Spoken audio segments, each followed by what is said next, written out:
8 مارس در کشور ما نه در دوران شاه نه در دوران جمهوری اسلامی به عنوان یک روز زنان جشن گرفته نمی‌شده. ما در اون دوران یه روز دیگه داشتیم، در 30 ساله جمهوری اسلامی هم یه روز دیگه داشتیم که در واقع این روزها روزهای حکومتی ایدئولوژیک بودن. روز صنفی زنان نبودن، پیوستن به کاروان جهانی زنان، خواستهای عمومی زنان نبودن.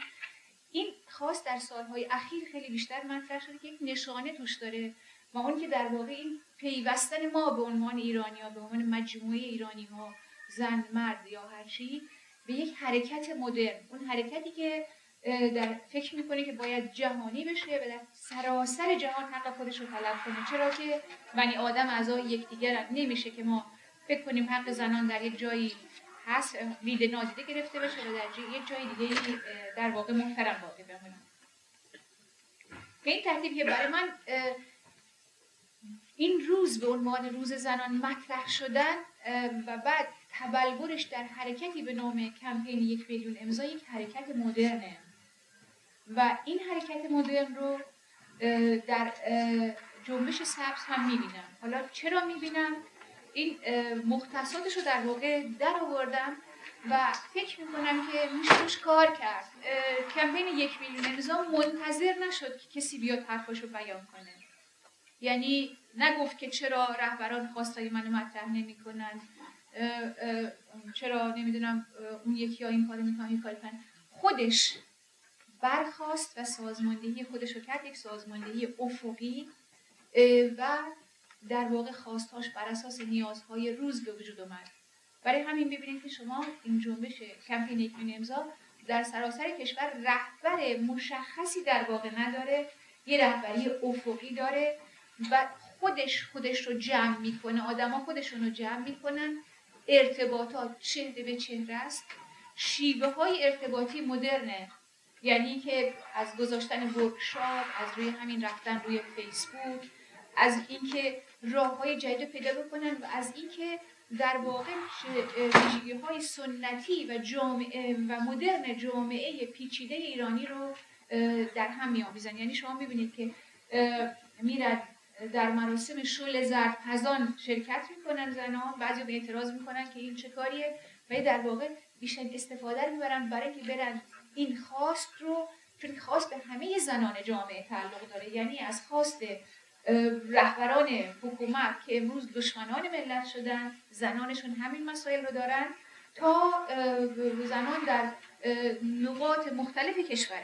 در جنبش سبز هم به یک معنا شما همین چیزها رو می‌بینید. یعنی در جنبش سبز هم یک رهبریت مرکزی در واقع وجود نداره. یعنی آقای موسوی هم در آخرین صحبتش به صراحت میگه که این جنبش یک رهبرش بند نیستن، میتونست هر کسی باشه و طبیعیه که بالاخره با یک توده بیشکل که نمیشه سخن گفت، نمیشه با یک توده بیشکل مذاکره کرد، یک نمایندگانی میخواد.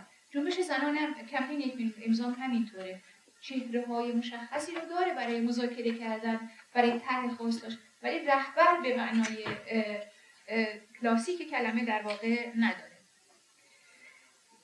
کمپین 1 میلیون امضا مثل جنبش سبز در واقع بر اساس نیازهای روز به وجود آمده. اونجا از اینجا شروع شده که ما حق طبیعیمون رو می‌خوایم، همین که چرا باید دیمون نصف باشه و این چیزا، چرا امروز حالا باید مثلا مرد اجازه پیدا کنه که حتی بدون اجازه همسر قبلی شوهر زنهای بعدی رو بگیره فلان. جنبش سبز هم از یک خواست ساده به وجود آمد، یعنی در مشارکت مدنی شرکت کرد، در انتخابات شرکت کرد، رأیش رو نادیده گرفتن و با یک شعار شروع شد که رأی من بود. تمام مدت هم می‌بینید که مبارزه مدنیه، درست به شیوه کمپین 1 میلیون امضا. اونها هم در جای مختلف اینا صحبت میکنن، هیچ شعار تندی نمیدن، سرنگونی چی نداریم و دوتاییشون مخاطبشون وقتی که میخوان بگیرن همین حکومت موجود رو میگیرن که بعضیا میگن پیف اصلا نباید با اینا حرف زد، در حالی که جنبش مدنی یه جنبش مذاکره.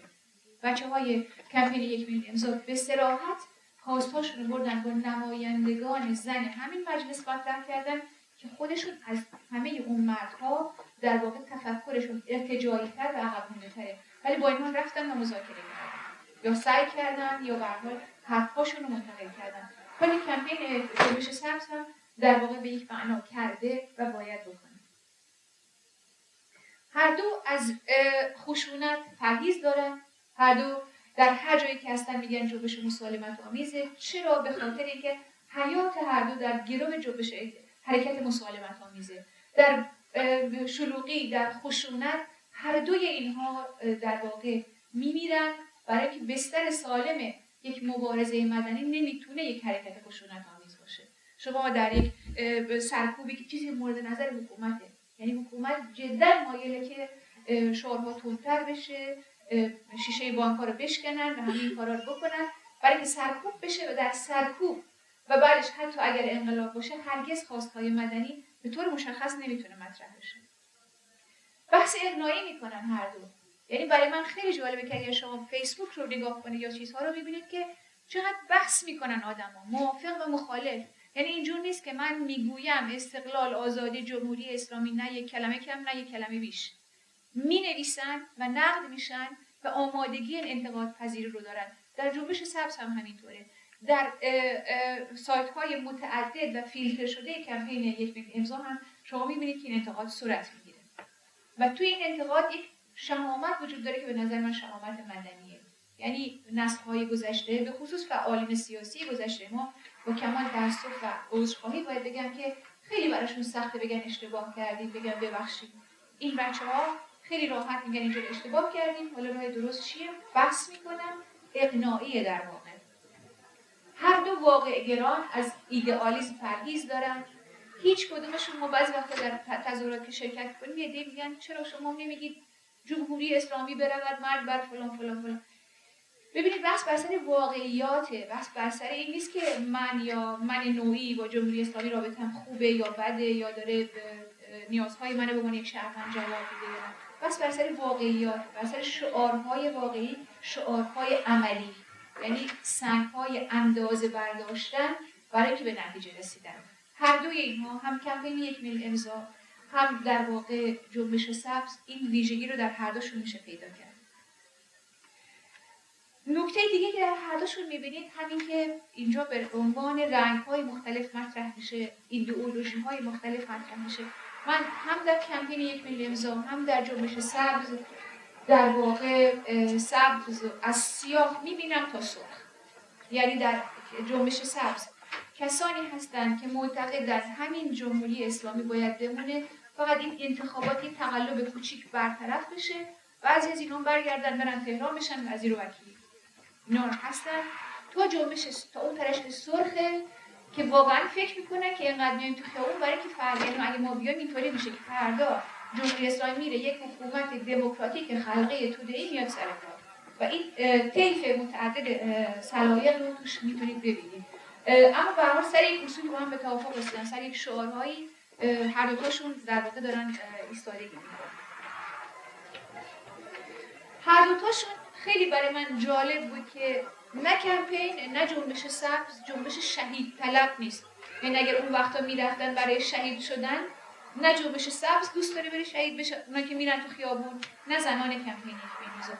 ولی تمام جذابیت ماجرا اینه که در عین دوستی زندگی در دل نبردی میرن که این روزها در واقع میبینید که توش مرگی داره. یعنی میبینید که در عینی که بچه‌ها رو میبرند و میکشند و همه این حرفا، توی دلش حالا میبینید با بچه‌های کمپین 1 میلیون امضا همین کارو میکنن. یعنی که یه کسی فقط گفته چرا باید حبوس سر من بیاد، حالا شلاق میزنن بهش که هم جسمشو خورد کرده باشن، هم تحقیرش کرده باشن، هم روحشو در واقع منکوب و سرکوب کرده باشن و بهش آرهای مختلف میدن. ولی هر دوی اینها برای زندگی مبارزه میکنن. در نسل ما بعضی ما برای مردن، برای شهید شدن مبارزه میکردن. مرگ ارزش بود، الان زندگی ارزشه و اینا چیزایی که واقعا معیارها و ارزش‌های مدرن دارن. برای یک نتیجه گیری سریع به شما بگم که به نظر من هم کمپین و هم جنبش سبز در واقع بزرگترین و بلندترین صدای جهان مدرن در جامعه سنتی ماست. یعنی نبرد طولانی کهنه و نو هرگز به این اندازه به نفع مدرن در جامعه ما خودش رو تعریف نکرده، چه در قالب کمپین و چه در واقع در دل جنبش سبز.